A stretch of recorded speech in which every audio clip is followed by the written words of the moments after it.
कि उस मैच के बाद ही फ्रेडरिक स्टाद एफके जो होता है उनको 1 साल का कॉन्ट्रैक्ट ऑफर करता है, जिसमें फर्स्ट 6 मंथ में उनकी salary 2500 euro per month plus accommodation और मील था। तो लगभग 2 लाख पर मंथ के आसपास की सैलरी हम समझ सकते हैं। और 6 मंथ के बाद वो जो सैलरी थी उसमें कुछ इंक्रीज भी किया जाने वाला था। नमस्कार, तो कैसे आप? और देखिए, आजकल हम बात करें कि हमारे इंडियन फुटबॉलर्स यूरोप में कब जाएंगे, कैसे जाएंगे, इस बारे में आजकल हम बात कर रहे हैं। तो आज इस वीडियो में हम ये बात करने वाले कि कुछ ऐसे फुटबॉलर्स थे जिनको यूरोप से ऑफर आया था बट कुछ खेल नहीं पाए या कुछ जा नहीं पाए।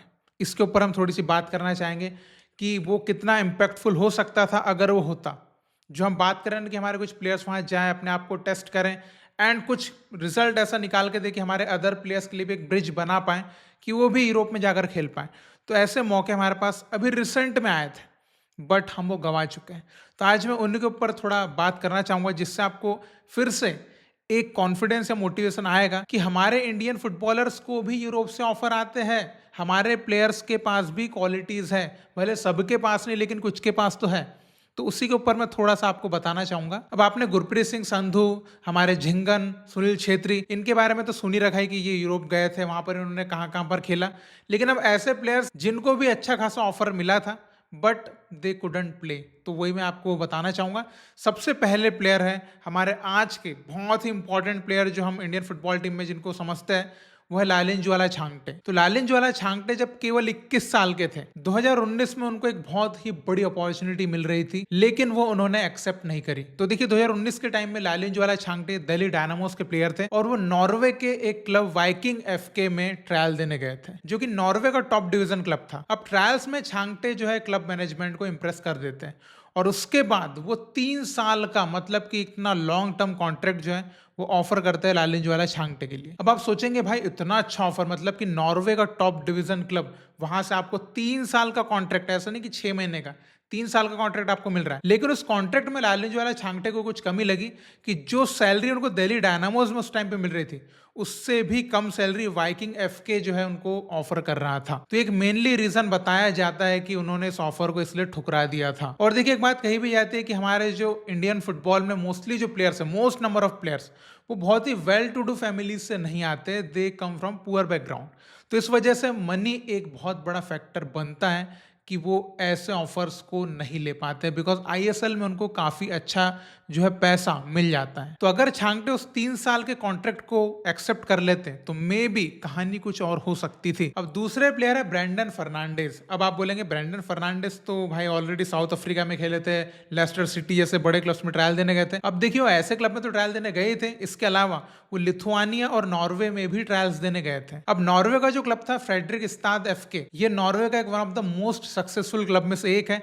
यहाँ पर भी ब्रेंडन फर्नांडिस ट्रायल देने जाते हैं। वहां पर उनको 2 ट्रायल सेशन मिलते हैं और एक फ्रेंडली मैच मिलता है। अब उस फ्रेंडली मैच में वो इतना अच्छा खेलते हैं कि उस मैच के बाद ही फ्रेडरिक स्टाद एफके जो होता है उनको 1 साल का कॉन्ट्रैक्ट ऑफर करता है, जिसमें फर्स्ट 6 मंथ में उनकी salary 2500 euro per month plus accommodation और मील था। तो लगभग 2 लाख पर मंथ के आसपास की सैलरी हम समझ सकते हैं। और 6 मंथ के बाद वो जो सैलरी थी उसमें कुछ इंक्रीज भी किया जाने वाला था, ऐसा कुछ उनका टोटल ऑफर था। बट एट द एंड में क्या होता है कि ब्रेंडन फर्नांडिस वो साइन करने से मना कर देते हैं और क्लब मैनेजमेंट को इन्फॉर्म किया जाता है कि ब्रेंडन फर्नांडिस वापस इंडिया जा रहा है। ये सुन के क्लब भी शॉक्ड हो जाता है, क्योंकि भाई आप खुद जब यहाँ पे ट्रायल देने आए थे और हमने आपको सिलेक्ट भी कर लिया, अब आप उसके बाद क्यों जा रहे हैं? आपको अच्छी खासी सैलरी भी तो दे रहे हैं। अब आप में से कई लोग सोचेंगे कि शायद इंडिया में उनको ज्यादा सैलरी ऑफर की गई होगी।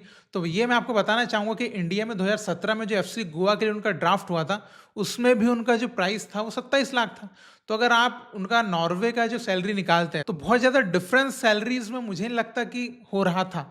तो वहां पर अगर वो खेलते तो कुछ ज्यादा एक अलग बात हो सकती थी, बट उन्होंने इंडिया आना बेहतर समझा और वो एफसी गोवा से खेले। अगर नॉर्वे में खेलते तो मे बी उनका गेम कुछ और नेक्स्ट लेवल पे चला जाता, ये हम संभावनाएं जता सकते हैं। तीसरे प्लेयर है धीरज सिंह, जो कि हमारे India under 17 world cup squad में गोलकीपर थे।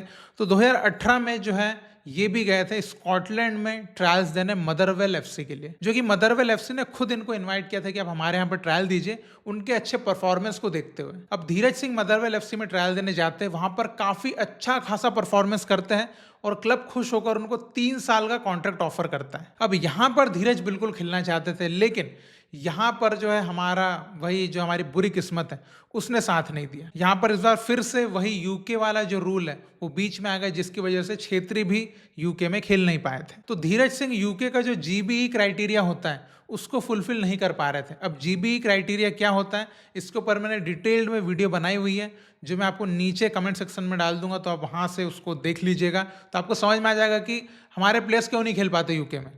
तो वो जो है धीरज सिंह भी क्राइटेरिया फुलफिल नहीं कर पा रहे थे, जिसकी वजह से उनको वापस इंडिया आना पड़ा। अदरवाइज मदरवेल एफसी भाई उनके लिए जो है दरवाजे खोल चुका था। तो इससे आप समझ सकते हैं कि हमारा इंडियन प्लेयर जो है वो स्कॉटलैंड की लीग में भी टॉप डिवीजन में खेल सकता है, मतलब कि हमारे पास पोटेंशियल है। इसके बाद अंतिम जो प्लेयर है वो है साहल अब्दुल समद, जिनको रिसेंट में 2022 में जो है वो एक लोन ऑफर किया गया था। उस टाइम पे साहल केरला ब्लास्टर्स में खेल रहे थे और आइसलैंड का एक क्लब था आईबीवी वेस्ट मानिया, जहां पर साहल के लिए 2 मंथ का लोन डील जो है वो किया गया था। और 2 महीने बहुत काफी थे, साहल अपने गेम को वहां पर दिखा पाते लोगों को और अदर जितने फुटबॉल एजेंट्स या क्लब्स थे, क्योंकि वहां पर उनको लगभग 8 गेम्स जो है वो खेलने को मिल सकते थे। और उस टाइम पे वहां के जो कोच थे वो एक्स केबीएफसी के असिस्टेंट कोच थे। तो यहाँ से भी थोड़ा बहुत जो है लिंक मिला था साहल के लिए, और हमें थोड़ा सा एक्सपेक्ट भी कर सकते थे कि वहां पर उनको गेम टाइम भी मिलता। बट यहाँ पर भी किस्मत ने जो है साथ नहीं दिया। यहाँ पर वीजा और वर्क परमिट का थोड़ा सा इशू आया, और शॉर्ट टर्म के हिसाब से क्योंकि 2 मंथ का ही लोन डील था